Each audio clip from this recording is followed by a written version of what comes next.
It was a hot summer afternoon in a small western town. Dust rose in the air whenever a horse passed by. People moved slowly, carrying baskets, pushing carts, and minding their own business. In that same town lived a rancher named Ethan Cole.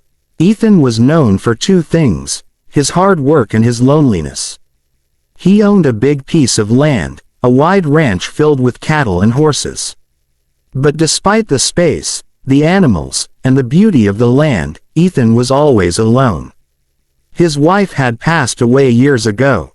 He had no children. His only companions were his dogs and the sound of the wind moving through the grass. One evening, Ethan rode his horse into town. He had come to buy supplies: flour, rope, tools, and maybe a new saddle. But that day something unusual caught his eye. Near the saloon, a loud crowd had gathered.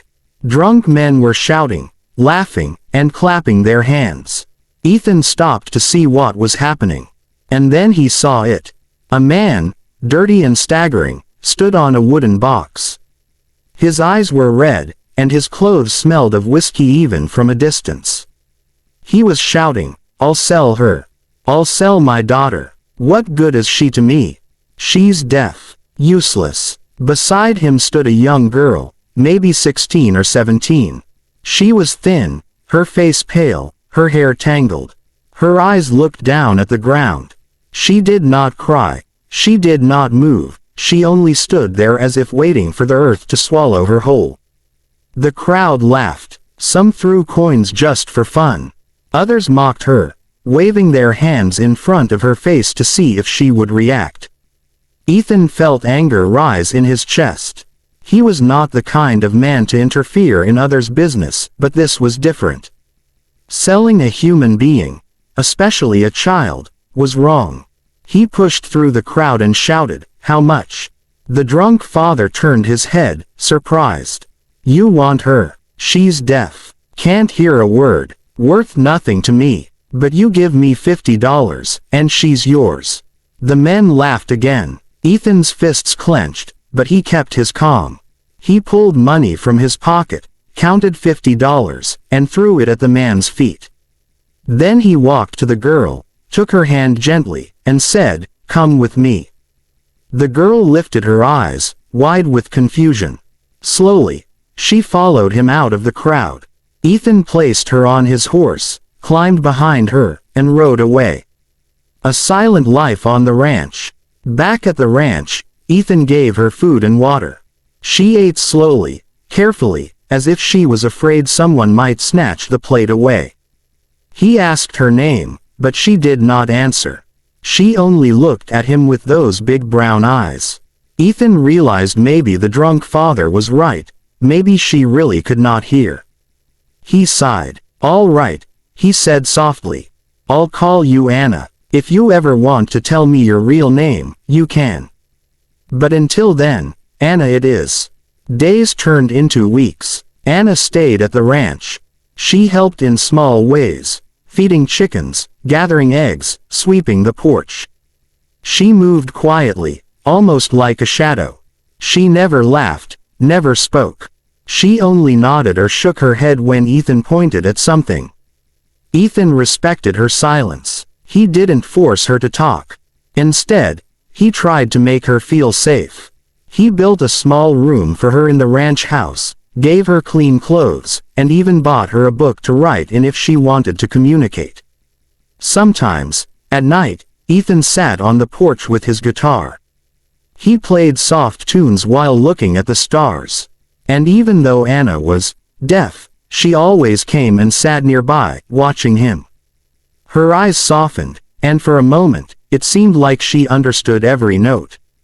A strange discovery. One evening, Ethan was fixing a broken fence when he cut his hand badly. Blood dripped, and he cursed loudly, "Damn it." To his surprise, Anna, who was far away, near the barn, suddenly turned her head. Her eyes widened. She ran toward him and grabbed his hand to see the wound. Ethan froze. She had reacted to his voice. "Anna," he whispered. She looked up. He said louder, "You can hear me, can't you?" Anna's face turned pale. She pulled back quickly, shaking her head, pretending not to understand. But Ethan had seen it. He knew the truth. That night, when she thought he was asleep, Ethan heard soft sobs from her room. The walls were thin, and her crying was clear. A deaf girl could not cry like that, not so carefully muffled. The next morning, Ethan confronted her gently. "Anna," he said, "I know you can hear. You don't have to hide anymore." But she shook her head violently, tears streaming down her cheeks. She ran outside into the fields. Ethan didn't chase her. He just waited. The truth. After hours, Anna came back. She sat at the kitchen table, her hands trembling. She picked up the notebook Ethan had given her and wrote, "If people know I can hear, they will hurt me again." Ethan frowned. "What do you mean?" She wrote more, her hand shaking. "My father told everyone I was deaf so nobody would talk to me. He beat me if I answered people. He wanted me to be silent so he could use me, sell me, control me. If I speak, if I hear, I get punished." Ethan's heart broke. He realized the horrible truth. Anna had pretended to be deaf her whole life because of fear.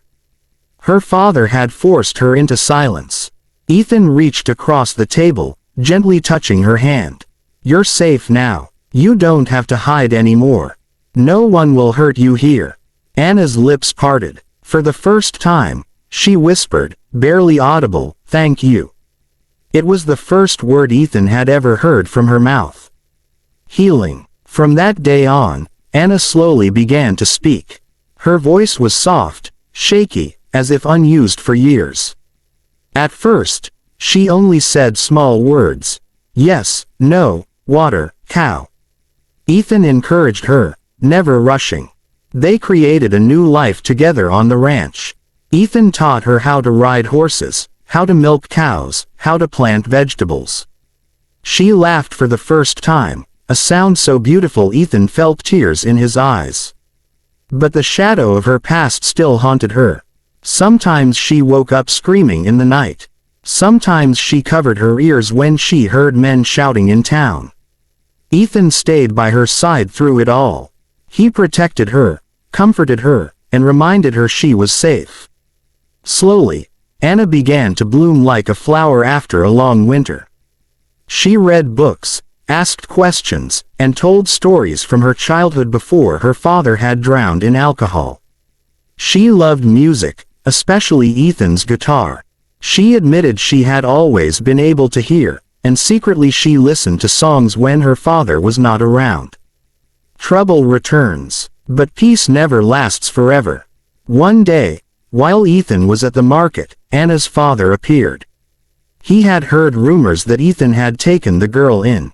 Drunk and angry, he shouted in the middle of town, "That rancher stole my daughter. She's mine. I want her back." Ethan stepped forward, his voice steady. "You sold her. You gave up that right." The man sneered. "She's not deaf, is she?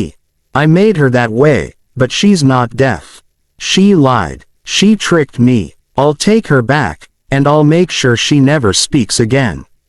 Ethan's fists clenched. The crowd, who once laughed, now looked at the drunk man with disgust. They had seen how Anna's life had changed. They knew who was the real monster. When the father lunged forward, Ethan punched him square in the face. The sheriff, who had been watching, finally stepped in. He arrested the man for abuse, attempted trafficking, and public disturbance. That night, when Ethan told Anna what had happened, she trembled but smiled with relief. "He can't hurt me anymore," she whispered. "No," Ethan promised. "Never again." A new beginning. Years passed. Anna grew into a strong young woman. She was no longer the silent, broken girl who stood on a box in the town square. She spoke with confidence, she laughed freely, and she ran the ranch alongside Ethan. Neighbors admired her bravery. They said, "That girl is not deaf. She just needed someone to listen." Ethan, once a lonely rancher, now had a reason to smile every morning. He had found not only a companion but also a family in the girl he had rescued. And Anna, once a victim of silence, finally found her voice. Moral: sometimes, the people who are forced into silence are the ones with the loudest stories to tell. All they need is someone to believe in them.